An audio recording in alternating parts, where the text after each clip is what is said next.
Assalamualaikum warahmatullahi wabarakatuh. Sistem Hukum dan Peradilan di Indonesia.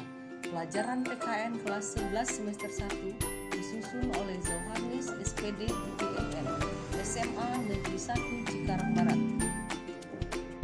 Sistem Hukum dan Peradilan di Indonesia. A. Sistem hukum di Indonesia. 1. Makna dan karakteristik hukum.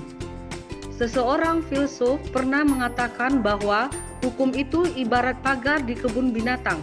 Hukum itu merupakan aturan, tata tertib, dan kaidah hidup, namun sampai saat ini belum ada kesepakatan yang pasti tentang rumusan arti hukum.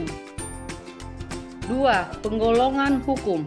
A. Berdasarkan sumbernya. Hukum undang-undang, hukum kebiasaan, hukum jurisprudensi. B. Berdasarkan tempat berlakunya. Hukum nasional, hukum internasional, hukum asing, hukum gereja. C. Berdasarkan bentuknya. Hukum tertulis, hukum tidak tertulis. D. Berdasarkan waktu berlakunya. Ius constituendum. E. Berdasarkan cara mempertahankannya.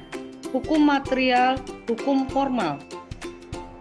F. Berdasarkan sifatnya. Hukum yang memaksa, hukum yang mengatur. G. Berdasarkan wujudnya. Hukum objektif, hukum subjektif. H. Berdasarkan isinya. Hukum publik, hukum pidana, hukum tata negara, hukum tata usaha negara atau administratif, hukum internasional. 3. Tujuan hukum. Aksi para begal motor merupakan salah satu bentuk pelanggaran hukum yang sangat meresahkan masyarakat. Kita patut mengapresiasi atau memberikan penghargaan kepada para petugas kepolisian yang berhasil meringkus para pembegal motor tersebut sehingga 4. Tata hukum Indonesia. Tata hukum suatu negara mencerminkan kondisi objektif dari negara yang bersangkutan, sehingga tata hukum suatu negara berbeda